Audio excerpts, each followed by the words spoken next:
नसीराबाद राजस्थान का एक विधानसभा क्षेत्र। बाहर से देखें तो शायद ये आपको एक आम सा ग्रामीण इलाका लगे, लेकिन जब आप इसके चुनावी आंकड़ों की गहराई में उतरते हैं तो शासन, लोगों की उम्मीदों और जमीन की सच्चाई की एक बड़ी दिलचस्प कहानी सामने आती है। तो चलिए आज डेटा के जरिए नसीराबाद के जनादेश को समझने की कोशिश करते हैं।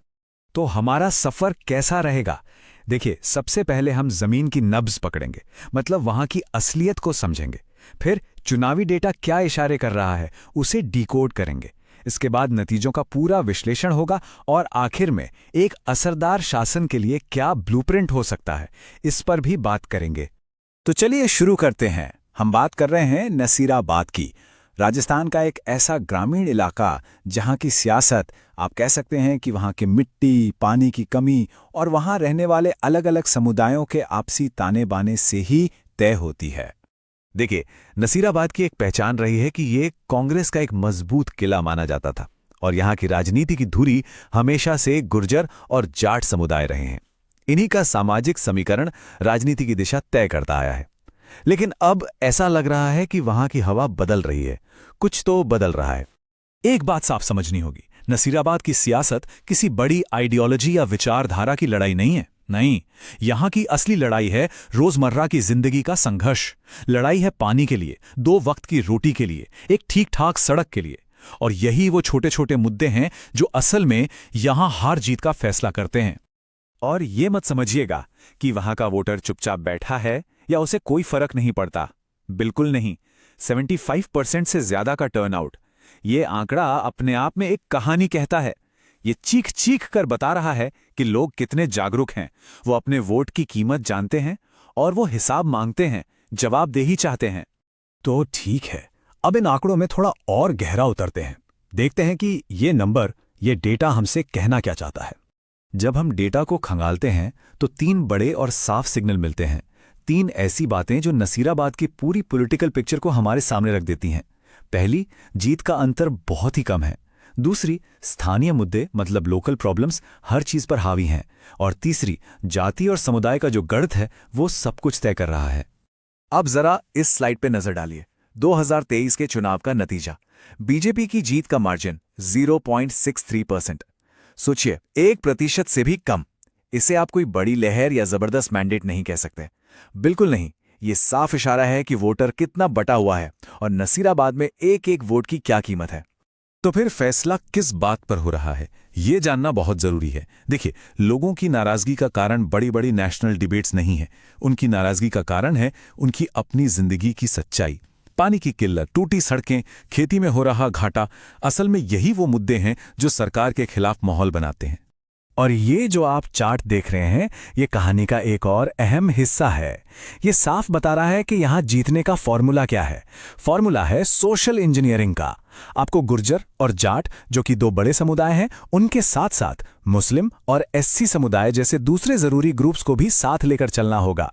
जो ये गठबंधन सही से बना लेता है, जीत उसी की होती है।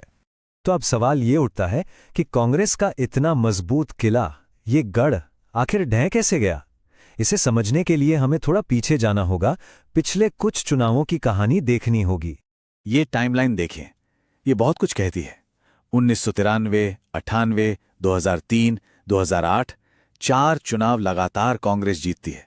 और फिर आता है 2013, जहां से कहानी पूरी तरह पलट जाती है। बीजेपी की एंट्री होती है।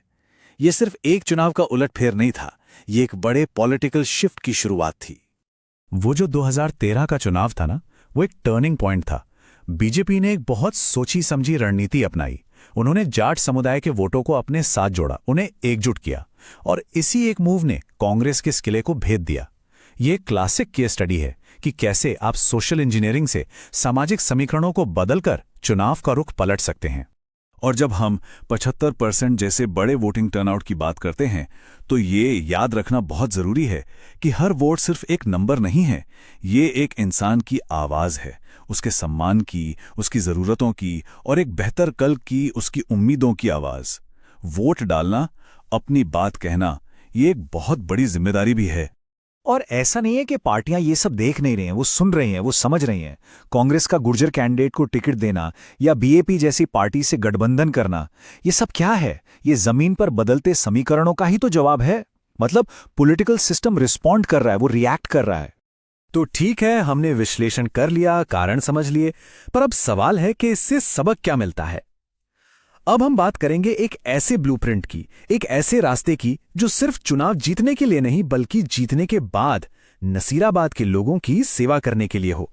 इसे आप गवर्नेंस का आरओआई मॉडल कह सकते हैं।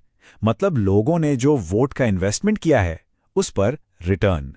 इसके 4 मजबूत पिलर हैं: पानी की सुरक्षा, रोजगार, अच्छा इंफ्रास्ट्रक्चर और लोगों की शिकायतों का तुरंत समाधान। बात सिर्फ वादों की नहीं, नतीजों की है। याद है आपको, पानी की समस्या सबसे बड़ी थी, 10 में से 8 की रेटिंग। तो इसका समाधान भी उतना ही ठोस होना चाहिए। सिर्फ बातों से काम नहीं चलेगा। जमीन पर नए ट्यूबवेल चाहिए, हर घर में नल से पानी पहुंचाना होगा और खेती के लिए पानी बचाने वाली टेक्नोलॉजी लानी होगी। मतलब साफ है, एक्शन, सिर्फ वादे नहीं। अब बात करते हैं इंफ्रास्ट्रक्चर की, खास तौर पर सड़कों की। देखिए, सड़क सिर्फ सीमेंट और तारकोल नहीं होती। सड़क किसी भी इलाके की लाइफलाइन होती है। ये तरक्की का रास्ता है। और ये जानना कि आज भी 37% गांव में पक्की सड़क नहीं है, ये एक बहुत बड़ी चुनौती है। इसे पहली प्राथमिकता पर हल करना होगा। और आज का दौर ये एक नए किस्म की लीडरशिप मांगता है। एक ऐसा लीडर जो आज के युवाओं की भाषा समझे, जो टेक्नोलॉजी और सोशल मीडिया का सही इस्तेमाल करके उनकी उम्मीदों से जुड़ सकें। पर सवाल वही है, ये होगा कैसे? और यहीं पर एक बहुत बड़ी जिम्मेदारी की बात आती है।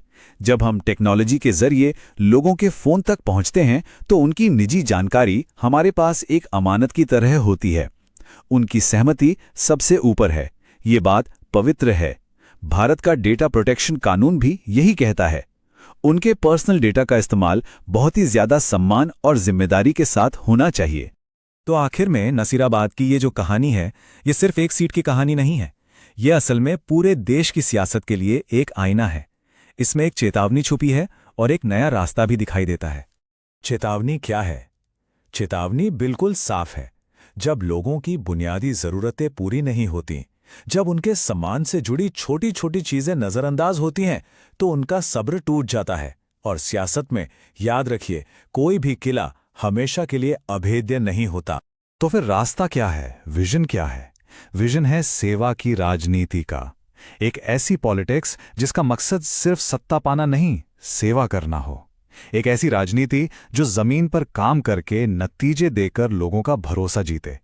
क्योंकि आखिर में सच्चा और टिकाऊ जनादेश पाने का यही एकमात्र रास्ता है।